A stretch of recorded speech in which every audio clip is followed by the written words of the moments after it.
दोस्तों, क्या आपको पता है फैक्ट्री में चीनी बनाने के लिए कौन से जानवर की हड्डियों का इस्तेमाल होता है? और आपको शायद पता नहीं होगा कि शक्कर बनाने के लिए गन्ने के रस के साथ कच्चे अंडे भी मिलाए जाते हैं, जिससे चीनी के छोटे छोटे दाने बनाने में आसानी रहती है। दोस्तों, क्या आप जानते हैं फैक्ट्री में चीनी यानी कि शक्कर कैसे बनती है? चलिए जानते हैं चीनी बनाने की पूरी प्रोसेस के बारे में। दोस्तों, वीडियो अंत तक देखें और पसंद आए तो शेयर जरूर करें।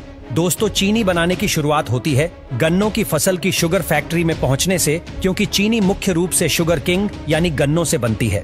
इसलिए ट्रक या ट्रॉली में लोड करके गन्ने फैक्ट्री में पहुंचते हैं, जहां पर उन्हें क्रेन मशीन की सहायता से अनलोड किया जाता है यानी उतारा जाता है और इसे श्रेडर मशीन में भेजते हैं। ये मशीन कुछ ही समय में गन्नों को कट करके बारीक फाइबर में बदल देता है, लेकिन यह है उसका जूस नहीं निकालता है। अब जो फाइबर हमें मिला है, इस फाइबर को लाइन से एक के बाद एक लगी रूरल मिल की बीच में से गुजारते हैं, जिससे फाइबर में मौजूद एक एक बूंद जूस को निकाल लिया जाता है। 2-3 रोलर से गुजरने के बाद इसमें गर्म पानी डालकर फिर से रूरल की बीच में से गुजरती है। इस तरह से 99% तक जूस निकल जाता है। अब इस फाइबर को मशीन की सहायता से छानकर अलग कर लेती है, जिसे बगासे कहते हैं। लेकिन यह बगासे वेस्ट नहीं होता, बल्कि इसी जलाकर ही फैक्ट्री की सारी ऊर्जा और बिजली बनाई जाती है। इस तरह से फैक्ट्री ऊर्जा के लिए आत्मनिर्भर हो जाती है। अब इस प्रोसेस से निकले जूस को छानकर बड़े बड़े टैंक में इकट्ठा कर लेते हैं, जिसे हम रॉ जूस कहते हैं। अब इस रॉ जूस को लैब टेस्ट के लिए भेजते हैं, जहां पर उसका केमिकल कंपोजिशन और शुगर कंटेंट चेक किया जाता है। लैब टेस्ट के बाद जूस को रिएक्शन टैंक में भेजते हैं,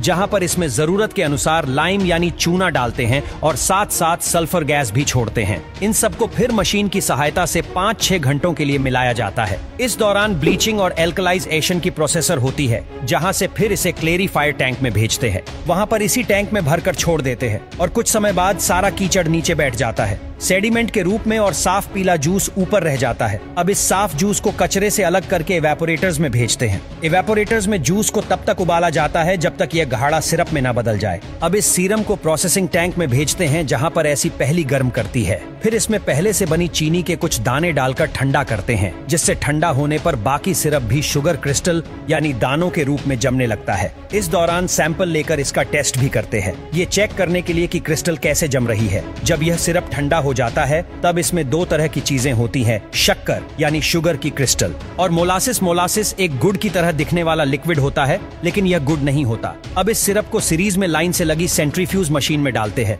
ये मशीन 1 मिनट में 1000 से 2000 बार घूमती है। इस मशीन में एक बारी छनी लगी होती है, जिससे शुगर के क्रिस्टल बाहर नहीं निकल सकते, लेकिन मोलासिस बाहर निकल जाता है। पर इस मोलासिस भी कुछ शुगर के क्रिस्टल रह जाती है, इसलिए इस मोलासिस को भी 2-3 बार सेंट्रीफ्यूज मशीन से गुजारते हैं, जिससे ज्यादातर शुगर के क्रिस्टल निकल जाए। अब इन शुगर क्रिस्टल को इकट्ठा करके कन्वेयर की सहायता से ड्राइवर में भेजती है, जहां पर इसी हल्के गर्म वातावरण में सुखाया जाता है। अब हमें हल्के भूरे रंग की यानी ब्राउन कलर की शुगर यानी चीनी मिल जाती है, जिससे लो शुगर कहते हैं। लेकिन अभी यह उस तरह की सफेद नहीं होती जिससे सफेद चीनी का इस्तेमाल हम लोग करते हैं। उसे रिफाइंड शुगर कहते हैं। रो शुगर से रिफाइंड शुगर बनाने के लिए रो शुगर को डिस्टिल्ड वाटर यानी पानी में अच्छी तरह से घोल लेते हैं, ताकि सारे क्रिस्टल अच्छे से घुल जाए। फिर उसे सैंड एट ग्रेवल फिल्टर से गुजारते हैं, जो इसमें मौजूद रेत और कंकड़ आदि को छानकर अलग कर देता है। वहां से फिर इसे डिक्लेरेशन टैंक में भेजते हैं, जहां पर चीनी को सफेद करने की प्रोसेसर होती है। भारत में इस प्रोसेस के लिए ज्यादातर सल्फर डाइऑक्साइड गैस का इस्तेमाल होता है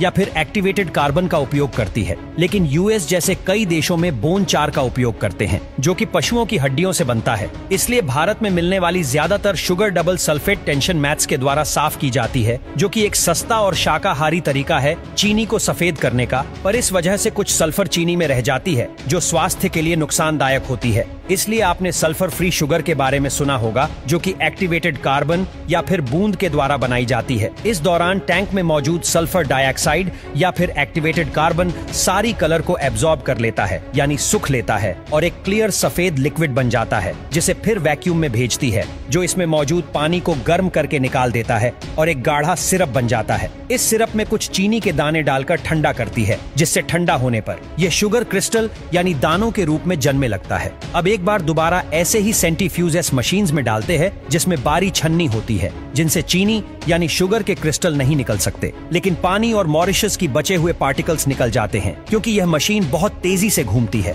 जिस कारण सेंट्रीफ्यूगल फोर्स जनरेट होता है और सिर्फ व्हाइट शुगर क्रिस्टल यानी सफेद चीनी के दाने रह जाती है, जिसे फिर घूमते हुए रोटेटिंग ड्राइवर मशीन में भेजते हैं जो इसमें मौजूद नमी को अलग कर देता है और जो शुगर की स्थल यानी दाने आपस में चिपकी रहती है उन्हें भी अलग कर देता है। फिर इसे बड़ी बड़ी वाइब्रेट करती हुई छानियों के द्वारा छानकर इसे स्टोरेज टैंक में भेजते हैं जहां पर हजारों टन शुगर को रखा जाता है, जहां से फिर इससे ऑटोमेटिक फीलिंग मशीन के द्वारा प्लास्टिक बैग्स यानी में भरती जाती है और इसके ऊपरी सिरे को सीकर पैक कर देती है, जहां से फिर से ट्रांसपोर्ट किया जाता है।